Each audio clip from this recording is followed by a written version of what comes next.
Hi, Meinte. Thank you very much for joining us today.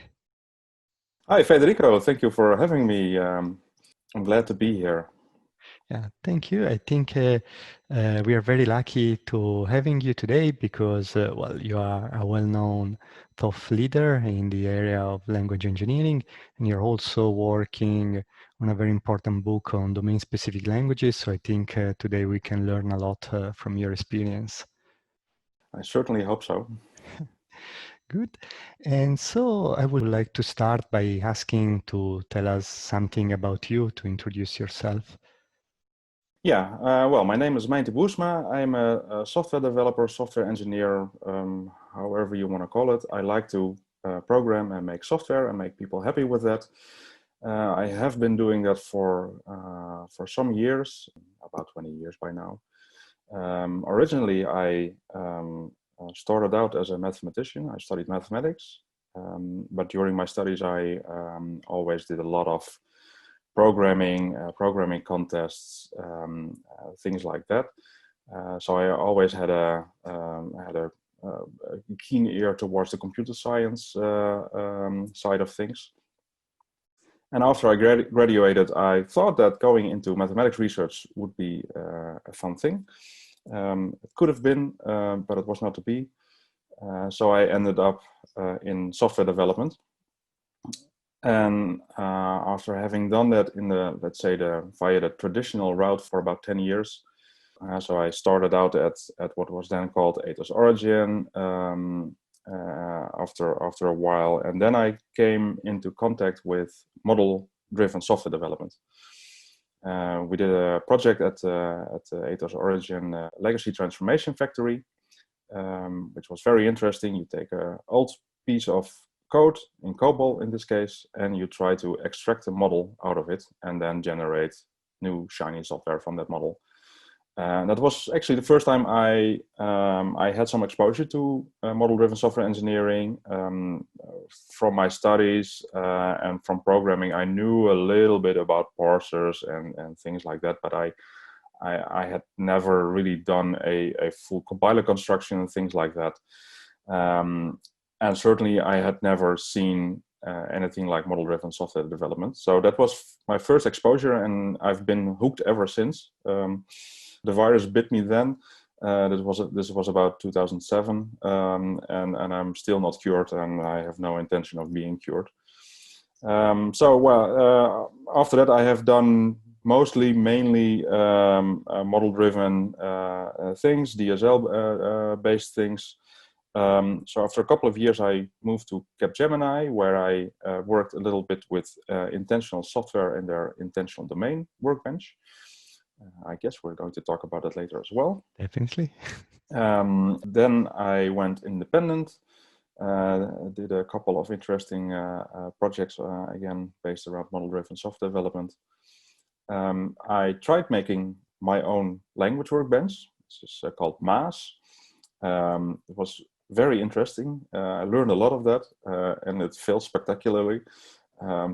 Which is interesting in its own right, I guess. And since a couple of years, I'm working mainly for the Dutch tax agency, or the Dutch Customs and Tax Administration, as it's officially called, I guess. Although the custom parts will be separated off in the near future. Regarding MAAS, yesterday I was talking with a student working on a language workbench, and he found out about MAAS and was an example that really inspired him. And I also remember reading an article that you wrote on the lesson learned from MAAS. So I think that maybe it's not been successful in the way you were expecting, but definitely it played a role in moving the field forward. So yeah, that was also the reason why I wrote that.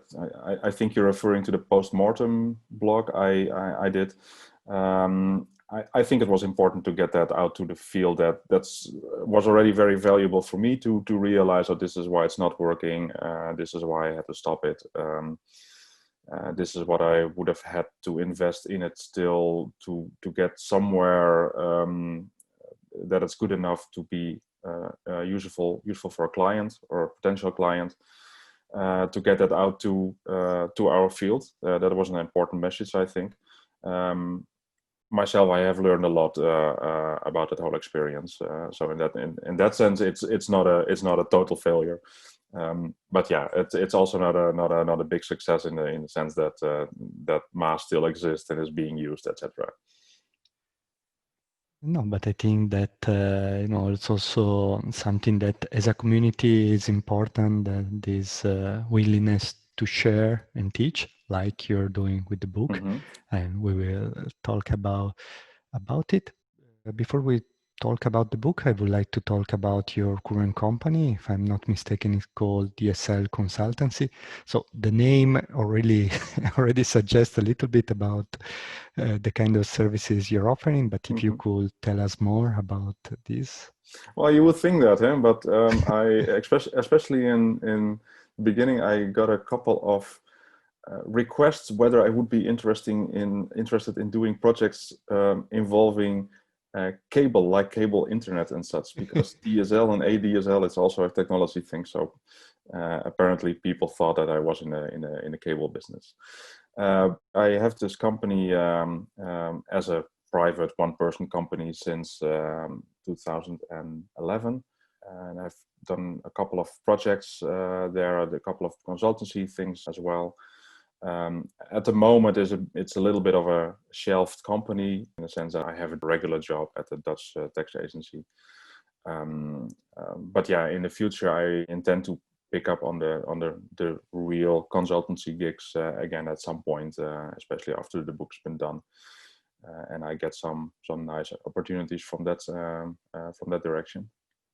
Do you have experience, and are you looking for clients primarily in the Netherlands, in Europe, or worldwide? Well, especially at the moment, primarily in the Netherlands, but that's mainly for logistical reasons, because I have a family, I have 3 young kids, so it's not very realistic for me to say, oh, I hop over the pond for a couple of months to do a job there. Well, yeah, I guess at the moment, if it has to be done remotely, then it's of course less of a problem. Although with time zone differences, it's still a different. It's still a bit of a hassle. So Netherlands, Europe, for logistical and practical reasons, is the main target. But my first job was actually in the US. I had an interesting job around Xtext in the US, in San Diego. A big company there, which was very interesting. So that was a nice experience as a first job, going to the US and having to arrange all that and learning a lot and being able to help those people with Xtext. Yeah, also Xtext has a very important role in the community. We will talk also about that. But now I think would be interesting to talk about the book. So my first question is, why are you writing this book? Very short answer, because I'm crazy. That's not very useful. No, I think what we lack as a software language engineering community is a book which we can give to basically almost anyone who has had some experience with programming and software development in general, so that we can give the book and tell them to read it, and then have a good feeling about what DSLs are about, and how you can implement them. Because I don't think we really have a book like that, or a let's say a corpus of learning text like that so much. Most people we meet in our field, for example, on the Strumenta community, they either have a master degree or a PhD in computer science, have been doing this for 20 years, or got into this field via a different route, but have spent years and years learning about this stuff, and learning about the basics, learning about the more intricate stuff, learning how to work with tools like MPS and such. So there's a lot of investment up front. And I guess in a certain sense, you need to invest in it as a person to learn about this stuff, as you have to do for everything. But we as a community should also not make it more difficult than is necessary. And a book which has a good introductory level, which doesn't assume too much. I don't assume that you have a computer science degree of any kind. I just assume that you have a bit of software development experience and are able to write some JavaScript or can pick it up easily. So that's really what I require as a minimum. And then I tell about what are DSLs, what are they useful for, when are they not useful. That's also an important question. And then I explain all the basics, like what is an abstract syntax tree. We use projectional editing in this case, so I just ignore the whole parsing business. Which is interesting because, for example, a lot of reviewers keep coming back. Yeah, but when are we going to start writing grammars? Yeah, sorry, not in this book. I can point you to a different book, but this book we're just going to do projectional. I think that people tend to teach in the way they learned, and maybe many have learned initially Xtext, and so they were familiar with parsing, and so in their minds you have to go through the steps to come to the projectional editing, I guess. Yeah. So, well, that's another reason to write this book. And there's I think there are not enough books yet that are about projectional editing. There's a couple of books. Everything that Marcus Valter writes will definitely have projectional editing in it. The last DSL book by Martin Fowler also has a bit of projectional editing in it. But for the rest, there's not that much out there. So that's the second big reason to write this book, and that's I wanted to do a text about projectional editing specifically. I think that's a nice setup because it also kind of prevents the usual route you probably would take if you went a parsing route. So I really have to rethink how I explain all this stuff in an order that makes sense if you do projectional editing anyway, and that may be a different order than when you do it with parsing. So beyond purely the projectional side of things, of course, still have to explain stuff about type systems, code generation, how do you evolve a DSL, things like testing and such. So that's definitely also in there. Yeah, and then at the end of the book, I intend to spend some time on what I did not have space and time for to explain in this book. So pointers to other books, maybe pointers to topics like what is a language workbench, why is projectional editing better or nicer than parsing, or when is it better and nicer than parsing, questions like that. So yeah, that's the last chapter is going to be about that. A couple of pointers to these things. Yeah, maybe there will be a second book at some point. So in practice is a book that a software developer can pick up to learn how to build in practice DSLs that run in the browser, and in particular DSLs that are based on projectional editing. That is, let's say, the most advanced form of editors that we use in the domain-specific language field. So instead of using textual-based languages, projectional editing. Exactly, yeah. Do you also explain what is a DSL, or in which case you should use a DSL so to, say, increase awareness about this problem? Or do you expect that the reader is already aware of this before buying the book? Well, there's always a little bit of a chicken and egg problem here, because the title is Domain-Specific Languages Made Easy, which is a bit of a corny title, of course, but it fits in the series that Manning is doing.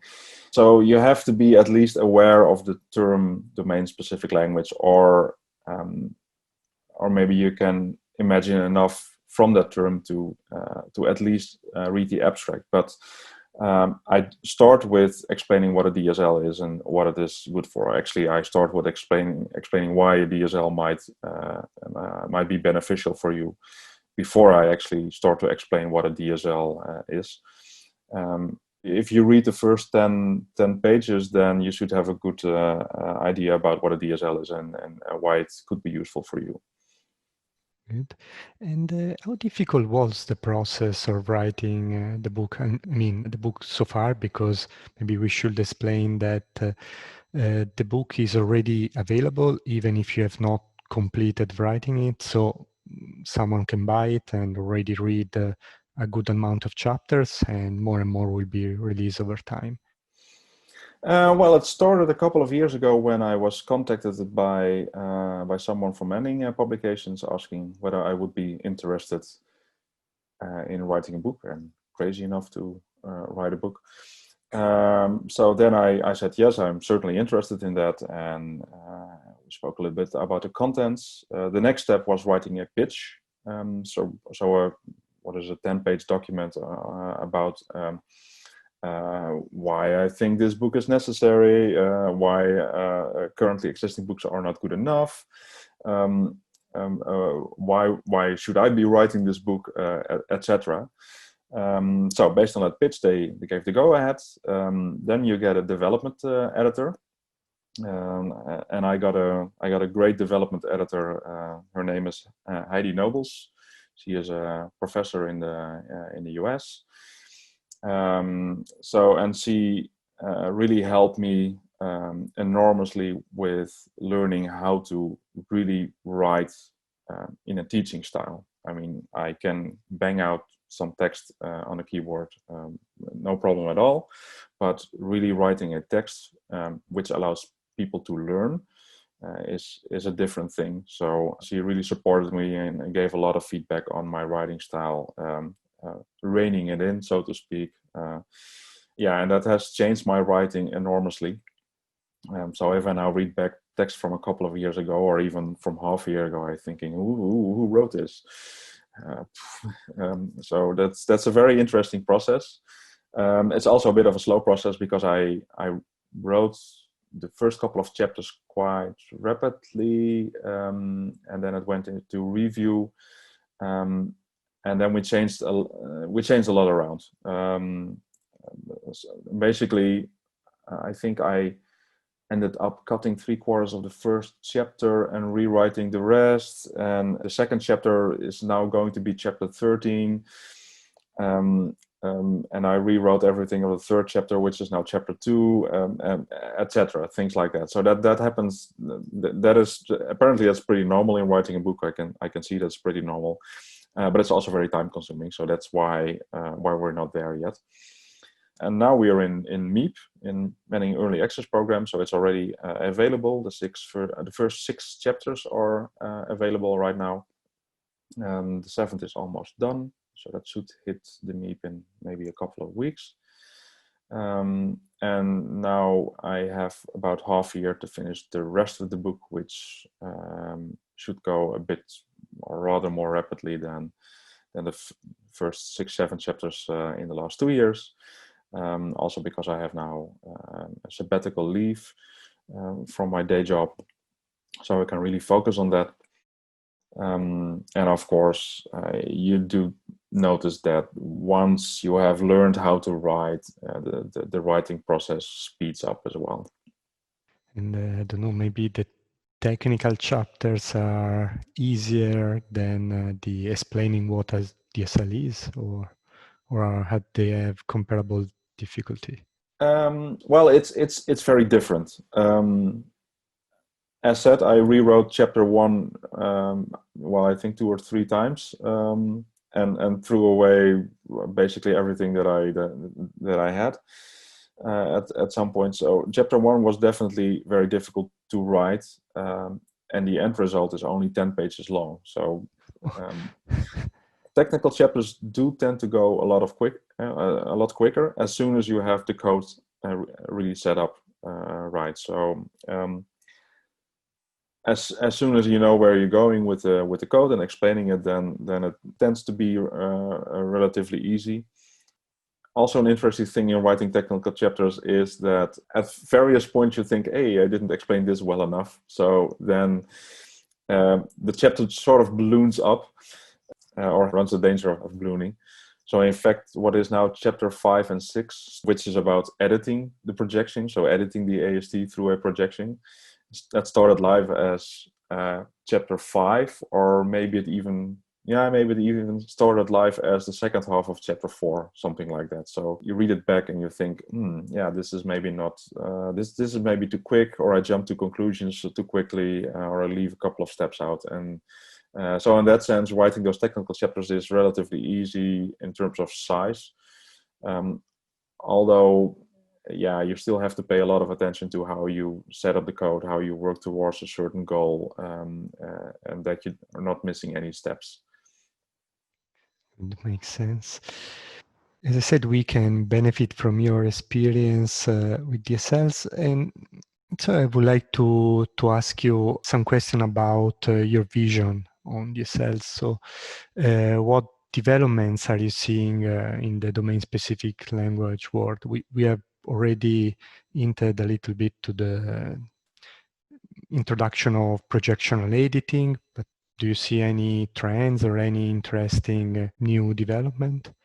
Well, there is an obvious trend from the last couple of years, and then we're speaking 5, maybe 7 years, I guess, and that is that the tooling is getting a lot better, and also a lot more user-centric.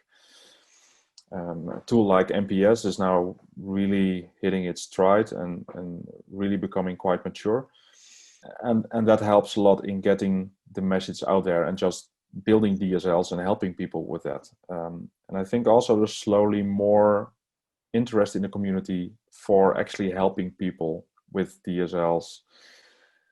I think we still have the tendency as a field to want to apply the field to ourselves, in the sense that it is very tempting to write a language workbench. I mean, I fell victim to that myself as well, big time.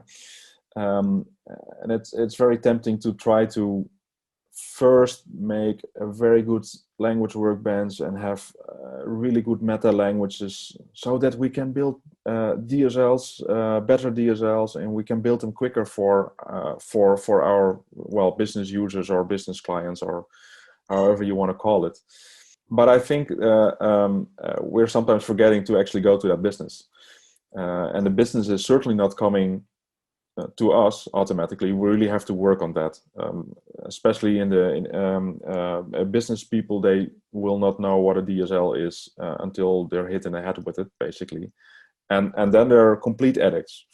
I'm convinced that selling a DSL to a business person is like shooting fish in a barrel. I have very nice experiences with that. One of the best experiences with that, I was working on a project which was already model driven, but we had a problem with one specific area which had a bit more logic on screen, like fields being swapped in or out depending on certain other things. It's these days it's fairly standard to have to be able to model logic like that, but those days it was not so trivial. So I made a small DSL with xtext, and I showed it to a couple of our business analysts. Yeah, well, we're having trouble with the screen, so I made this thing called a DSL. It happens to be textual, so I hope you don't mind that too much. And now, well, this is how I would model the screen with that. So, and hopefully that helps. And her response was, "Move over. I have to finish the screen." So she completely saw that it was working, and that she could benefit from that, and she also understood how it was working. So I think it's really easy that if you show the right kind of DSL to a business user, it's a done deal, essentially. I agree that I think that at some points we were trying maybe to build DSLs for developers, and this doesn't work as well as building DSLs for non-developers. But maybe sometimes we still are writing content that is for technicians. So maybe business people are the one that would say yes to DSLs, but we are speaking too much to developers that could instead be interested in writing their own language workbench, not in really using a DSL. So it's yeah a bit complicated. Yeah, and I do understand where the temptation is coming from. I mean, it's a very logical kind of thing to also want to do. But I think we have to actively go to the business, sell ourselves a bit better, and I hope the book can help with that a little bit. And just go out there and do this kind of stuff and build stuff. Maybe even sometimes build some DSLs without knowing beforehand whether you get paid for it. And in a certain sense, that's not so different from having an open source project on GitHub with some technical DSL, and there are enough of those. I mean, there's like hundreds of data modeling DSLs out there, all kinds of DSLs for technical purposes, like having better CSS, things like that. So the DSLs are out there, but there a lot of them are technical. But yeah, why not, instead of making a technical DSL, really try to make a business DSL and try to go to users with that. And that's also the reason why I'm targeting projectional DSLs, because that looks a lot more like a regular desktop or business application than any textual DSL will be. And you have much more freedom in how you integrate your DSL editor with the rest of your process, so you can make it much more look like it's like a business app that happens to have a DSL inside of it, but is nicely integrated with the rest of your process. Whereas if you have a textual DSL, you often drag along an IDE for free with that, which you somehow have to integrate into processes. So that's a much bigger challenge than actually coming with a projectional DSL. But I mean, one of the biggest reason of frustration for me is seeing so many experience of successful DSLs like the one you have discussed. But at the same time, we can see that there are not so many companies adopting DSLs, or at least doing that publicly. Maybe they're using DSLs, but one could get the perception that it's just a minority of companies out there taking advantages of DSL. So do you think there is any particular reason that is limiting the adoption of DSLs? Oh, I think DSLs are reasonably well adopted, or you don't hear about all successful DSLs. And the reason for that, I think, is that a DSL is by definition domain specific. So that usually means that it's specific for a certain company. And I think there are a lot of successful DSLs which are used in only one company, or maybe only in one place within one company. And maybe this domain doesn't even know or realize that the thing they're using is actually a DSL. So they also don't go out to the world shouting, "Hey, we have this nice DSL. You want to maybe use it as well." They might not know the term. It might be a competitive advantage to be the only ones having that DSL. The thing might be too specific anyway for anyone else to use. So I think there is a reason why you don't hear or see as many DSLs as actually exist in business contexts. So I think that's one limitation, which is not necessarily a limitation for adoption, but it is a limitation in getting the word about DSLs out there, of course. Yeah, so as you say, that maybe it's a competitive advantage, and so one doesn't spread the voice. So maybe the fact that they work limit their success in a way. Yeah. So that's a challenge for promoting them. That's already true for what I'm doing at the tax agency, because it's not open source what we're doing. There is some publications out on it, but generally we are under an NDA to not talk about that too much. So I can share what has already been publicly available in stuff that has been vetted. But for the rest, yeah, we cannot throw it on GitHub right now, which I think is a pity, because I think it should be. But yeah, right now that's just not an option. So it's a very successful DSL, or a set of DSLs actually that's being used by, well, I think in the meanwhile by a couple of hundred of people within the tax agency, and with far-reaching consequences. So really a lot of work has been done with this product, which is called that's stuff that I can't tell. It's called ALEF, which stands for Agile Law Execution Factory. So ALEF. If you Google for that, you should find some stuff about it. There's a couple of videos on the JetBrains site from a couple of the community meetups, and there's also some articles from someone called Mariette Lokin, where she also explains about how ALEF is used within the tax agency. So those are success stories that you can get at, but I think for every such story or exposure, there's probably 2 or 3 DSLs that are just not seeing the day of light outside of the domain they're being used in.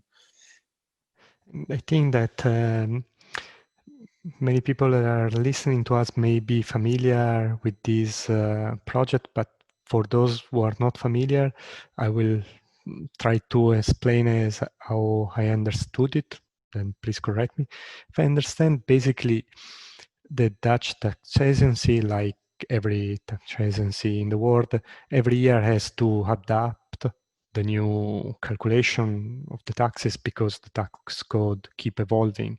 And so they have this big problem of having lawyers or anyway expert in taxes verifying that the new code is aligned with the changes that happen in the law, and so verifying they are aligned, and do that also in a short time because this change every year, so you cannot take 5 years to verify that it's correct, right? Yeah, that's completely correct. That's also why it's called agile law execution, because yeah, you have to change the software whenever the tax code or the tax law changes as well.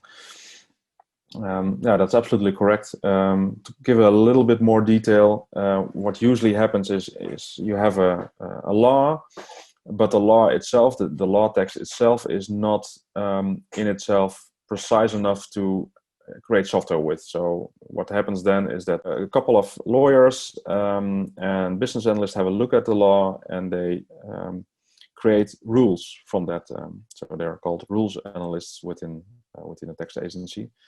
So that's basically the law, but then made precise enough that you can actually stand a chance of making software with that. And what normally would happen is that this, like hundreds or thousands of pages of Word documents, would have been passed down to developers who then made code for that. And once they were done, you have to test all of this. So you have to input a lot of testing situations into the software that was produced and see whether it's all correct, etc. So that's just the usual way of doing things. What ALEF allows you to do is to input these rules directly into the ALEF tooling. So these rule analysts, they would really type these rules by themselves. So instead of typing it into Word documents, they type it directly into ALEF. So ALEF can verify the correctness and help a lot with guidance in the sense of if you want to speak about the this of that of this person, the income of the children of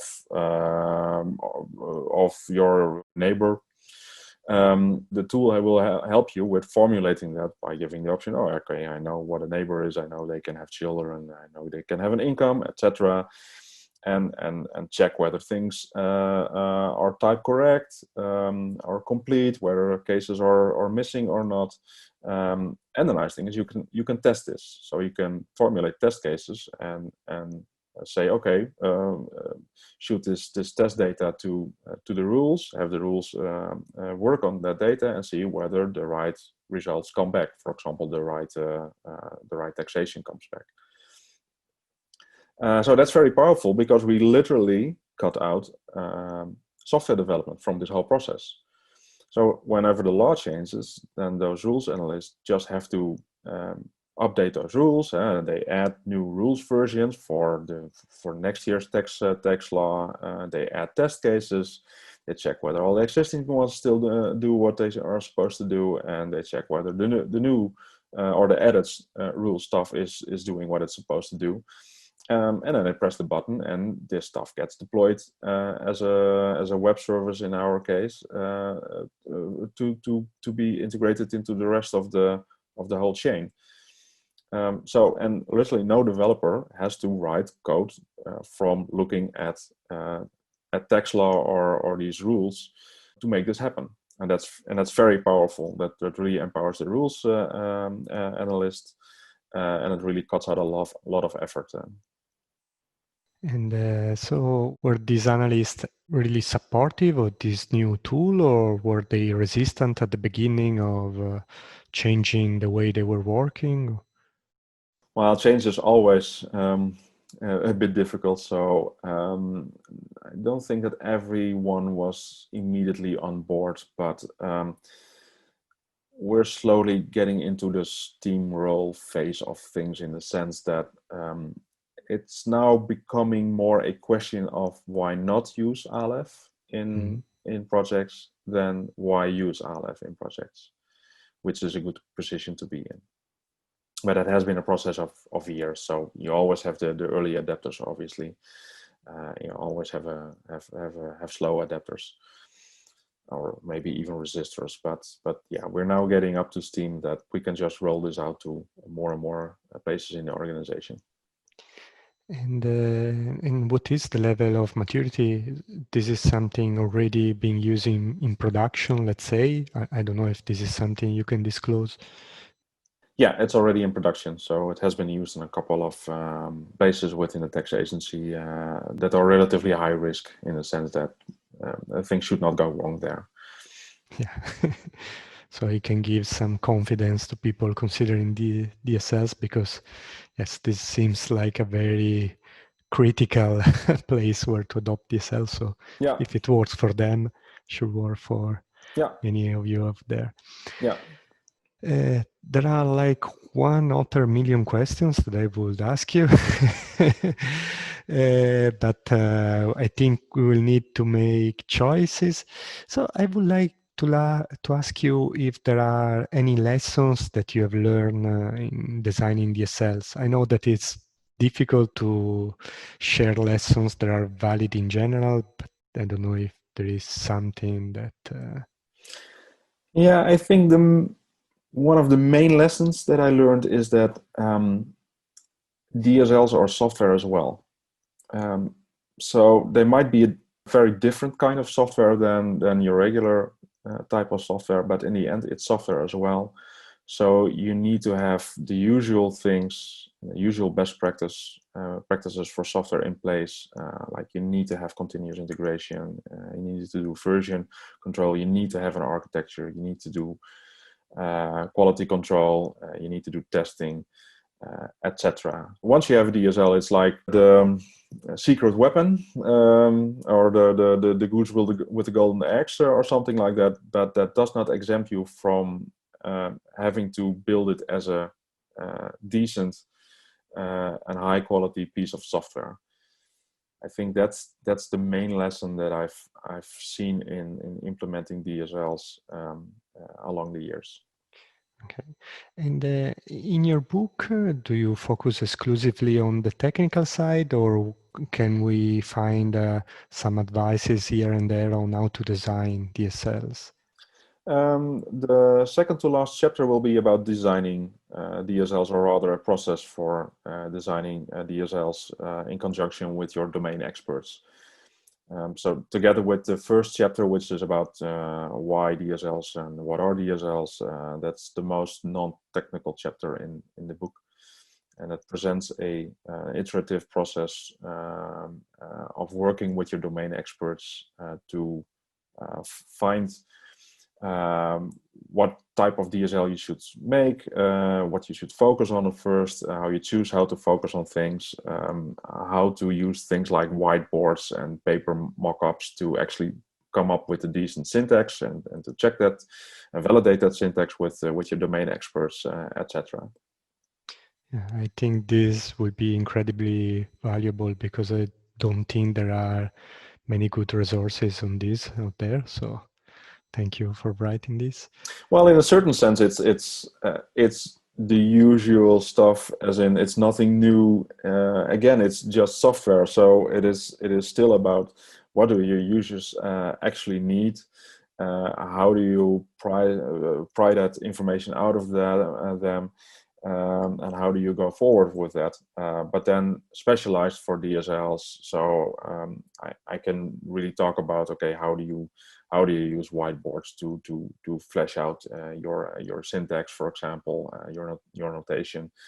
You can also focus specifically on things like type systems and such, and how do you ask your domain experts things, which information which you need to have in order to make a type system, etc. Good. And I wanted also to ask you about the different language workbenches. Before you have named Xtext, of course, we have talked about MPS. I think you also name intentional software. Mm-hmm. So you have created Mass. So I think you have experience with a lot of different language workbenches. Can you compare them for us, or can you tell us something about the differences between these language workbenches? For a couple of years, we ran the Language Workbench challenge. The first year was called competition, but that was just before my time that I was involved with that. But I think the feeling then was that these language workbenches were too different to really compete against each other, or at least to make a fair competition with them. So that's why it was renamed to Challenge. I think that situation persists to this day. All these workbenches are really very, very different in terms of which paradigm they offer, what level and what kind of integration they offer. So it's very difficult to compare. My name happens to be in the list of authors of an article that a couple of people from the Language Workbench Challenge and Software Language Engineering community did a couple of years ago, especially Marcus Vulter and Thijs van der Storm. Well, they did 90% of the work, if not more, of that article. So that article also tries to compare all these different language workbenches in terms of maturity, etc. And it's a very diverse matrix which you can draw up. So they are really very different. They all have their pros and cons. They certainly also have very differing levels of maturity. I think at the moment the most mature ones are definitely MPS and Xtext. And there's a couple of other ones that are not far behind, like a couple of technologies from the Eclipse ecology, outside of the Xtext, of course. There is a couple of academic language workbenches. Well, yeah, I say academic. Well, language workbenches that started life as a academic research project, and that have attained now some level of maturity that is good enough for doing actual work with. We also already mentioned Thijs van der Storm. Yeah, he's making Rascal, and that looks more promising every year as well. Unfortunately, Intentional Domain Workbench has gone underground already years and years ago, and I'm not sure it actually still exists in any shape or form. It was very interesting product, very advanced, especially for those for that day and age. Really impressive what they could do, but it was also incredibly difficult to try and actually use yourself. Once you had a nice workbench, once you had a set of DSLs, your users could use that very well. But getting there was really hard, much harder even than with MPS. MPS also has a certain learning path, learning hill. But intentional domain workbench had a learning overhanging cliff or something like that. It was just too difficult to use, and I think that's also what hindered the adoption, because outside of the intentional people themselves, there was just no one that maybe markers could use it, but outside of that, there was just no one that could actually make their own domain workbench with it. Maybe it also took probably more than 10 years anyway to MPS to increase its usability. The other day was talking with a person that say, oh, it's really hard to learn MPS. It takes 2 weeks. And I was thinking, well, when I started, it used to take 6 months. So it means that it's Even getting that is easier. fast, yeah. Yeah, absolutely, yeah. Right. Yeah, yeah. I think one of my final question will be, is there any situation in which you think a DSL would work really well, or a contest in which instead the DSL will not be the right choice? And again, I know it's a very open question, but I want to take advantage of your expertise.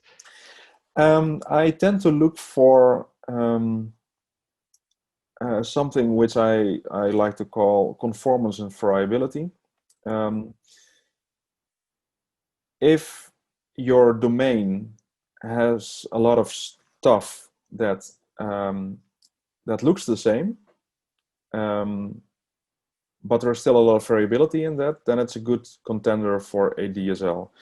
To make that a little bit more concrete, if you can capture your domain with relatively few concepts, but those concepts exist in a large variety of shapes and forms and uses, then you probably have a good situation for a DSL.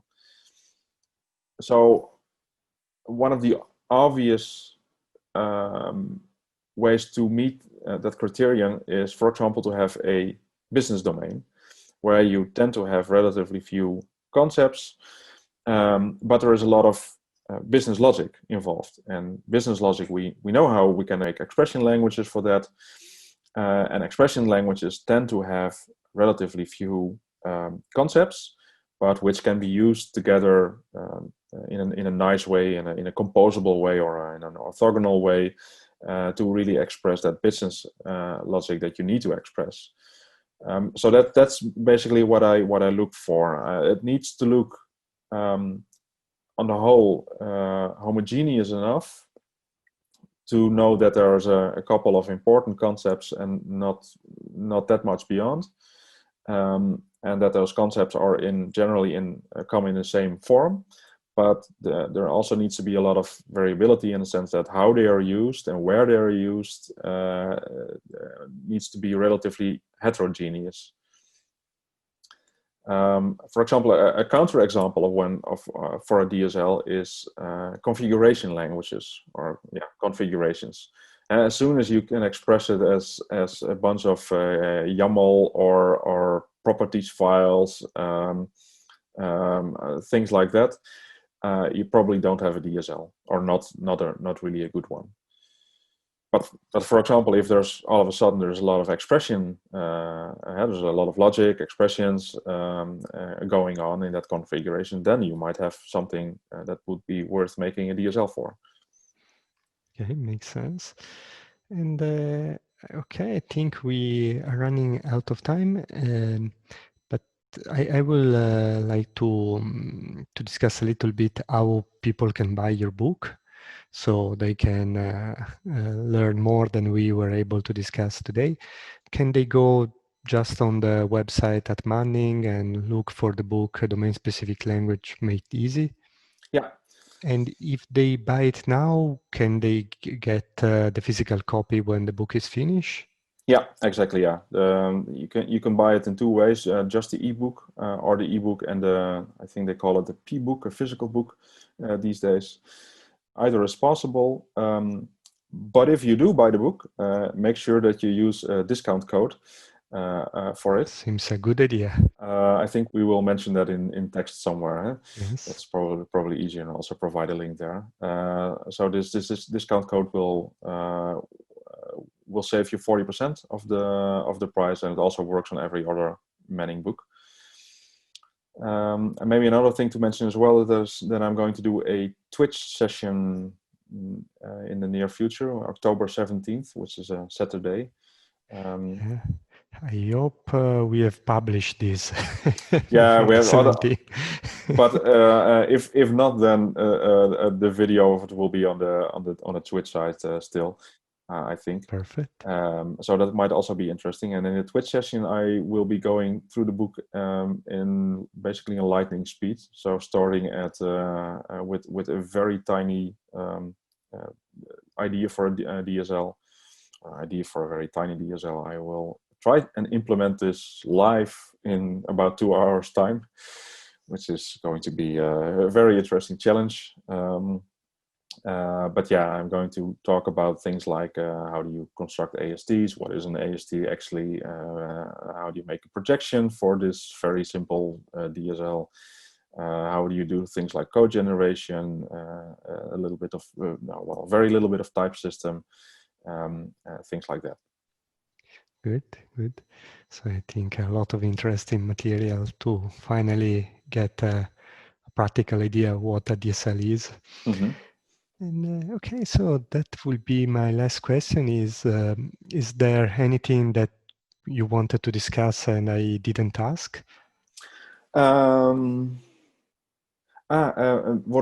might be interesting is the lessons learned from Maas. We already talked about the blog itself, but the contents of the blog we didn't discuss so much.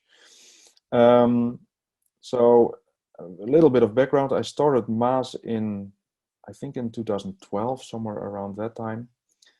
After I attended my first language workbench challenge, and I thought, hey, maybe I can do this as well.